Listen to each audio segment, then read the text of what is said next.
Fíjese que hoy se publicó en Milenio un trabajo muy, pero muy interesante, titulado Por delatar a compañeros, 5 capos del cártel de Sinaloa redujeron penas en Estados Unidos.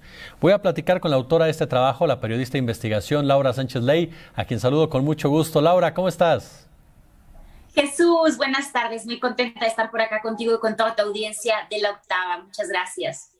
No, honrado nosotros, Lau. Oye, pues yo de entrada te preguntaría, a ver, 5 capos que por lo que he leído en este excelso trabajo que llevas a cabo, pues hablamos de personajes que tienen un vínculo directo con la dirigencia, con los personajes icónicos del cártel como el Mayo Zambada o Joaquín El Chapo Guzmán.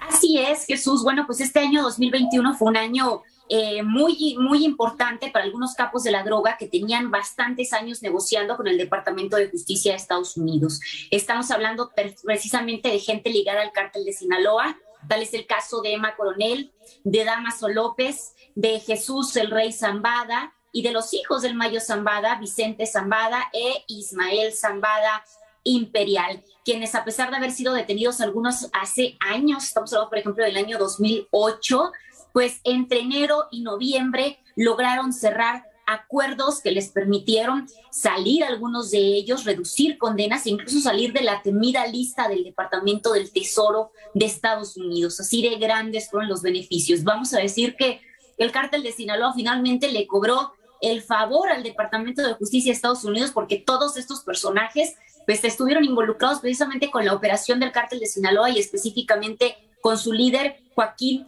El Chapo Guzmán. Y algo que comparten también es que algunos de ellos pues incluso fueron testigos claves en el llamado juicio del siglo que se llevó a cabo el año pasado contra El Chapo Guzmán, quien fue sentenciado a pasar toda la vida en prisión.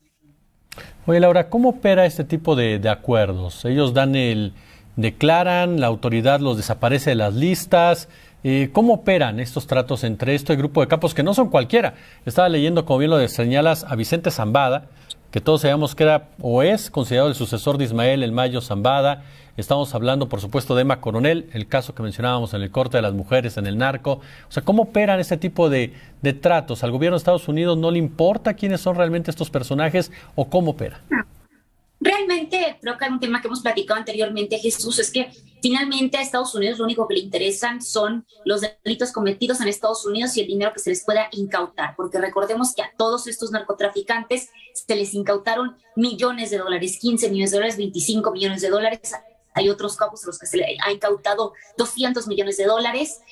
Funciona muy fácil el acuerdo. Te detienen o te extraditan en Estados Unidos, llevas un proceso largo, algunos como Vicente Zambada, que fue detenido hace muchísimos años, hace casi una década que pasó él encarcelado sin una sentencia.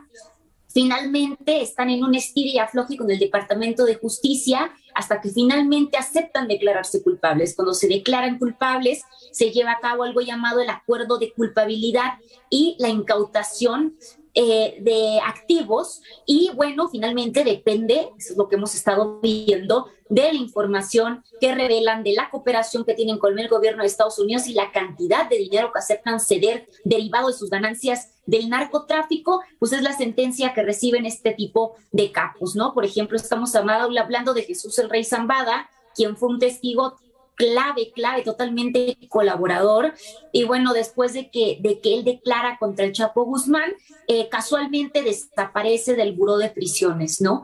Y no, tampoco sabemos qué pasó con su proceso. En el caso de Emma Coronel, la esposa del Chapo Guzmán, la pareja del Chapo Guzmán, quien se declara culpable abiertamente, su defensa dice que está llegando a un acuerdo de cooperación y de pensar o de todos estos cargos que iban a terminar en cadena perpetua. La fiscalía finalmente revela un documento hace algunas semanas que dice que ellos solamente pedirán entre 9 y 11 años porque para satisfacción del gobierno, Emma Coronel ha estado colaborando con ellos. Entonces, realmente son muy abiertas estas negociaciones, son muy frontales y todas van dirigidas a que revelen operaciones y estructuras del narcotráfico. Tal vez el caso más icónico es el de Vicente Zambada, porque este caso ni siquiera empieza cuando lo detienen en Estados Unidos, sino que él ya había tenido reuniones con gente de la DEA para pactar, para convertirse en testigo colaborador. Entonces,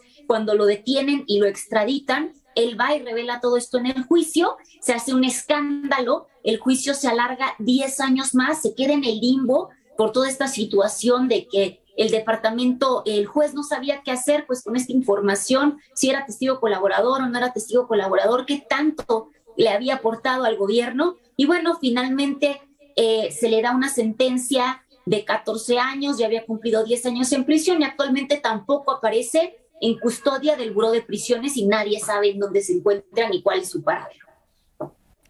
Este tipo de información que arrojan personajes como Vicente Zambada, como el Rey Zambada, como Ismael Zambada, el propio Dámaso López, tú lo sabes mejor que yo, que ayudó directamente en la fuga de Joaquín El Chapo Guzmán del penal de Puerta Grande, como le dicen algunos, al de Jalisco.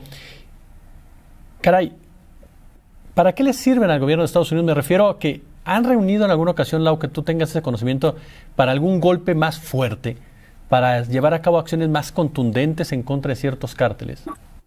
Por supuesto, Jesús, tenemos todo el caso un caso que tiene muchísimos años y que empezó precisamente en 1998 aproximadamente, que tú y yo hemos hablado de él, que es el caso de la familia Arellano Félix, por ejemplo. Tenemos el caso, por ejemplo, de los hermanos Flores, Margarito Flores, el nombre de uno de ellos, traficantes de Chicago, quienes finalmente se infiltraron después de convertirse en testigos protegidos en el cártel de Sinaloa y dieron con el paradero del Chapo Guzmán. Entonces, realmente este tipo de acuerdos funcionan totalmente para dar con la captura de líderes de la droga mucho más grandes. Y el ejemplo de ello, por ejemplo, es el caso de los hermanos Flores, quienes delataron y pusieron al Chapo Guzmán, ¿no? Gente de rango muy bajo comparado con estos grandes líderes de las estructuras, ¿no? Por ejemplo, Dámaso López, su declaración fue fundamental para que detuvieran a Emma Coronel apenas hace algunos meses. Él declaró que ella fue, vamos a poner, la autora intelectual de la segunda fuga del Chapo Guzmán. Entonces, sí funcionan, sí sirven estos acuerdos, históricamente se vienen realizando desde finales de 1990, funcionan totalmente y aparte de todo son un medio de recaudación para el gobierno de Estados Unidos, Jesús. Mi querida y admirada Laura Sánchez Ley, de verdad, como siempre, es un placer platicar contigo aquí en La Octava. Pueden checar este trabajo, les reitero, amigos, amigas, en el diario Milenio y en tu cuenta de Twitter, ¿no, Laura? Así es, Jesús, ahí se encuentra toda la información donde pueden leer específicamente el caso de cada uno de estos capos de la droga que se vieron beneficiados este 2021.